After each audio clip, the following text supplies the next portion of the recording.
All right, we got a new member of the family this week. We have a 2021 7-seater Model Y. So we're going to take a look at what's different about this car that was produced about 9 months after this 2020 5-seater Model Y.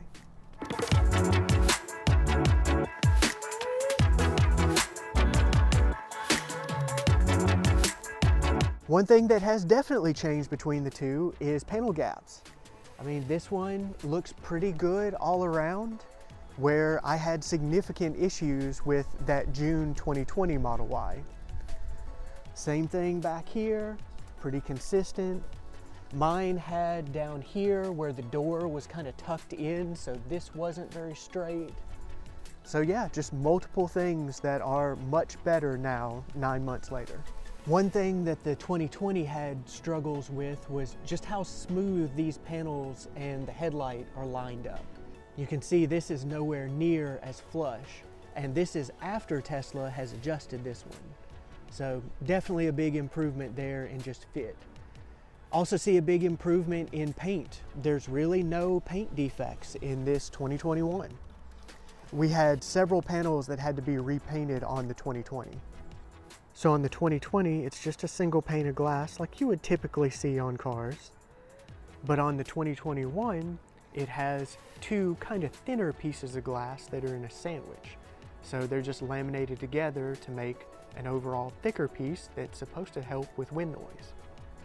And we'll make a video in the future that's comparing the wind noise between these two cars.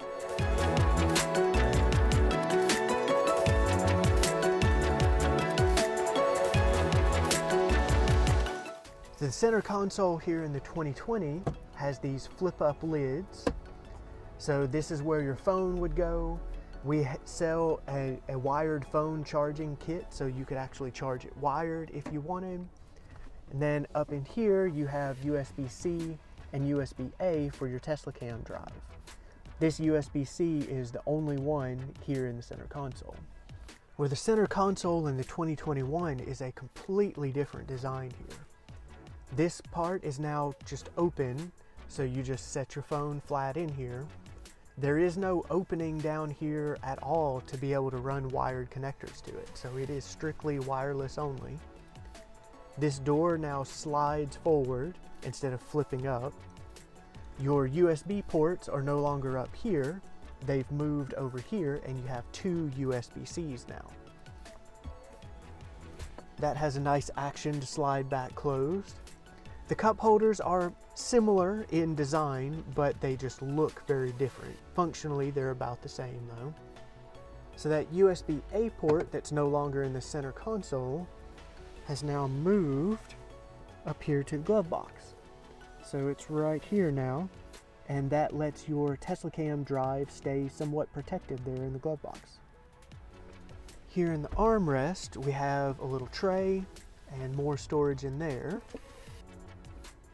Under the armrest here, you still have a storage bin, and you have little ridges here where that little tray could probably fit, but at least this one didn't come with a tray. Don't know if that is supposed to be that way on the 2021, but we're going to ask the service center about it. And they also changed the controls here. Instead of that glossy black, it's now kind of a rubberized black. It feels more premium. It's kind of nice. So here are the glossy controls. And yeah, that rubberized control feels nice. One of the minor feature changes are these scroll wheels have changed. They're now metal, and they're a little bit of a finer texture, so they feel a little smoother. And these steering wheel controls in the 2020 are plastic and kind of rubberized.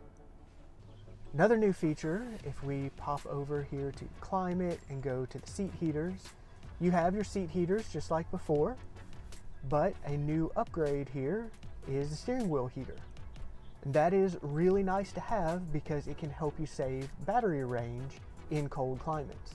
It takes a lot less energy to run seat heaters just for the people who need it, and then just the steering wheel heater compared to running a heater for the entire car.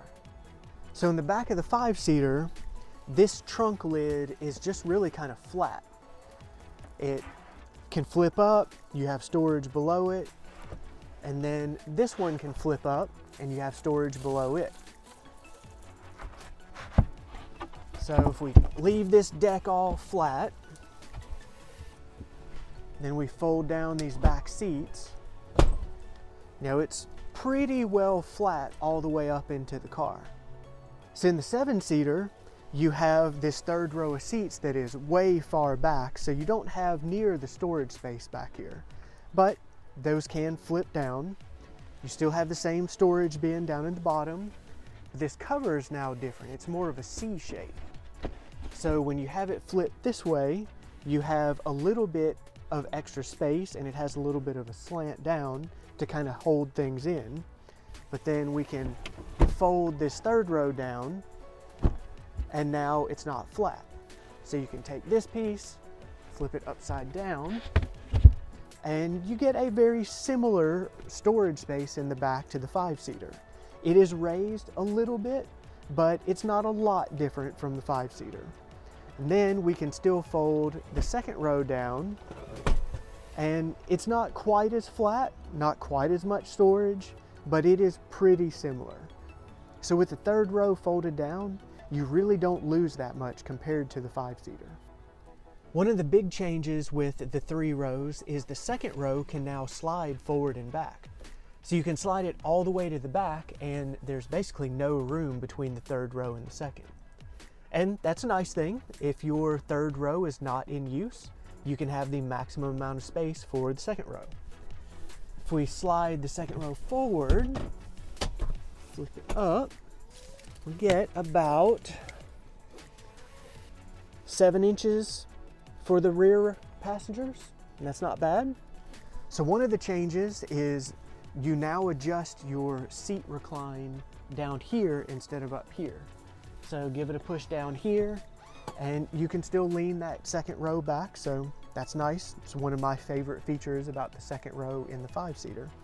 So the way you adjust this so that you can get someone in the third row, push this button, and slide it forward, pop it up, and then you just shimmy in.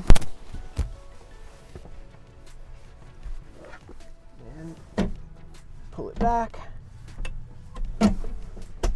and down.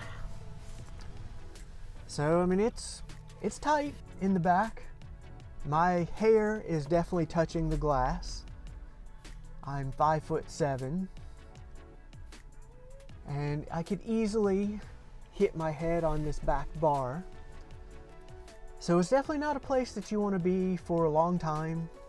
I really wouldn't want to be back here at high speeds. It probably wouldn't be a comfortable place to be in an accident. But, you know, for an adult in a pinch, just go into a restaurant or something like that, it fits, it's doable. One of the nice things for the third row passengers is they have 2 USB-C ports back here. And it looks like they do provide the same 27 watts that every other USB-C port in the car does. So that makes a total of 6 27-watt USB-C ports. Pretty nice.